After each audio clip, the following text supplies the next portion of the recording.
Bonsoir à tous. Une énigme pour commencer cet itinéraire culture. Mon premier s'élève souvent très haut et supporte les voiles d'un bateau. Mon deuxième est la 10e lettre de l'alphabet. Incroyable, non? Quel voyage! C'est incroyable la magie, hein? C'est étonnant. C'est étonnant. Bonjour Gérard Souchet. Bonjour Adélaïde. Vous êtes donc le créateur du Festival international de magie de Rennes. Une aventure qui dure depuis 8 ans, racontez-moi. On ne peut rien vous cacher, depuis 8 ans exactement. En fait, on a créé ce festival pour montrer un petit peu la diversité et la pluralité de l'art magique à Rennes et puis sur cette planète entière, parce qu'on a la chance d'accueillir des artistes qui viennent du monde entier. Un festival créé pour sortir des clichés. Vraiment, vraiment, parce que les magiciens ont une réputation, ont des casseroles, on peut le dire franchement. C'est peut-être aussi dû aux magiciens, mais on se rend compte que l'art magique évolue, est en perpétuelle évolution, et on accueille pas forcément des magiciens, mais on accueille surtout des artistes ici. Et c'est un petit peu la force du festival, c'est de montrer tous les propos, les univers, toutes ces choses qui font que c'est un métier à part entière, un art à part entière. Alors le gros moment pour ce festival, c'est bien entendu la soirée de gala qui se déroulera demain soir ici au Triangle. Il y aura 8 artistes. Vos coups de cœur? Allez, je peux vous le dire, Jérôme Murat. Un numéro vraiment incroyable, 2 personnages, 2 visages, lequel est lequel, personne ne le sait, mais en tout cas ce que le public ressent, comprend, c'est qu'on n'est jamais seul dans sa tête, j'allais dire. Il y a une vraie dualité qui s'installe et ça renvoie vraiment à l'intime de chacun. Et c'est assez étonnant, on part sur quelque chose d'assez étonnant, magique, merveilleux, et on finit par une réflexion sur soi-même, et c'est assez intriguant. Et c'est aussi ça le propos de la magie, c'est au-delà de la performance, c'est aussi donner un regard sur l'humain, sur l'homme. Qui sommes-nous? D'où venons-nous? Quel est ce mystère qui nous entoure depuis qu'on est homme?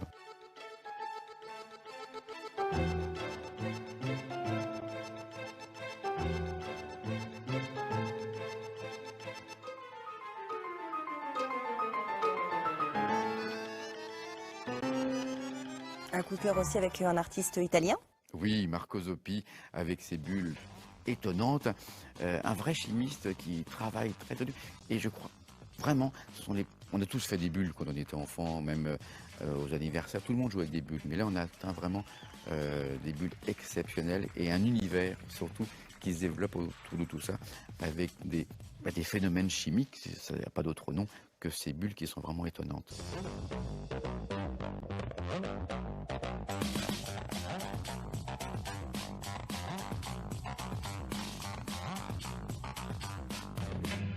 Et souvent d'ailleurs les magiciens sont tous de grands chercheurs, de grands couvreurs aussi, et il n'est pas rare de voir sur un plateau de magiciens des docteurs en sciences, docteurs en physique, des médecins, des ingénieurs, qui en plus de leur métier ont trouvé cette vocation de l'art magique pour s'exprimer et montrer leur art sous le meilleur regard. Quand la magie joue avec la poésie. Mais c'est ça. Alors on peut rappeler aussi que le festival de magie, c'était toute cette semaine avec des ateliers, des conférences et également un concept un peu particulier, ce qu'on appelle la soirée close-up, c'est-à-dire voir la magie de près. Regardez ce reportage. Au détour d'une rue des bas-fonds du centre-ville, on s'encanaille ici avec des tours de magie solidaires. C'est un tour solidaire, donc tout le monde, tous les 4, vous allez lever les mains en l'air, comme ça, et vous allez secouer. Et en fait, ça sert à rien, mais moi je trouve ça rigolo. Sous vos yeux et pendant le repas, 2 artistes passent de table en table pour vous faire découvrir la magie de proximité, jusqu'à se toucher. Alors le close-up, c'est de la magie rapprochée. La magie rapprochée, c'est la magie tout près des gens. Des fois, on peut même leur faire des câlins ou des bisous en même temps qu'on fait un tour de magie. Et aussi, ce qui est génial, c'est qu'en close-up, on fait de la magie avec tout ce qui traîne. Les salières, le verre de l'invité. On peut aussi, moi je fais un tour où je mange même le gâteau du spectateur pendant qu'il fait un tour de magie et qu'il est concentré sur son tour. Mais bon, tout est possible. Retournez vos cartes, vous avez quoi déjà? 4 de plus. Après le tour de cartes, c'est le tour de main. Voilà, exactement. Alors en fait c'est des soirées où on fait en général 2 services. Donc les magiciens passent de table en table.